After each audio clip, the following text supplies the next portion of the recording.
I just had to really strip down, and my approach is one of like going really light and try and do it quite fast. So I've got a tent, a mat. I'm not carrying a sleeping bag. I've got enough clothing to keep me warm if I have to sleep. I've got camera stuff, 24 granola bars. You could look at this and think, oh, he's really underprepared.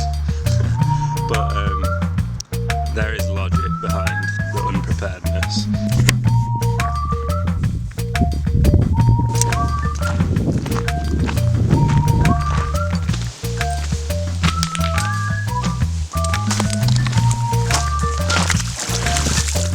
It's quite nice.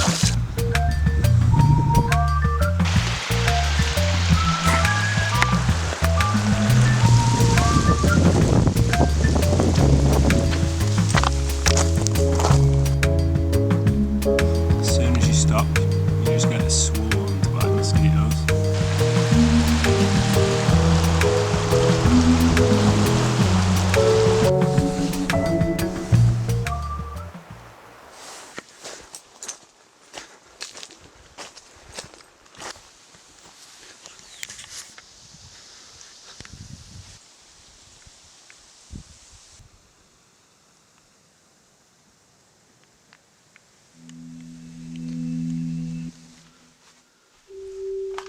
I'm Eric Heinrichs. I'm from Minnesota, Minneapolis area, and we're out here at the famous place from Into the Wild.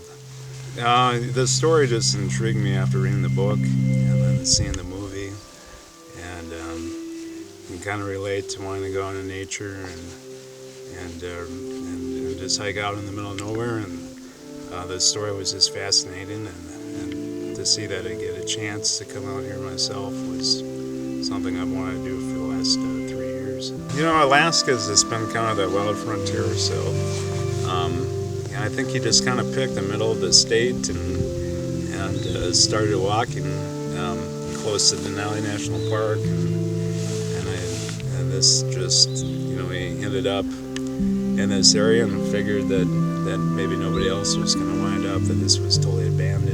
Well, I think the most fascinating part of the aspect of the story was that he kind of realized that he was doing all this stuff on his own, but at the end he realized that he needed to share experiences with other people. But it was just really, really sad and unfortunate that was he didn't realize that until it was too late.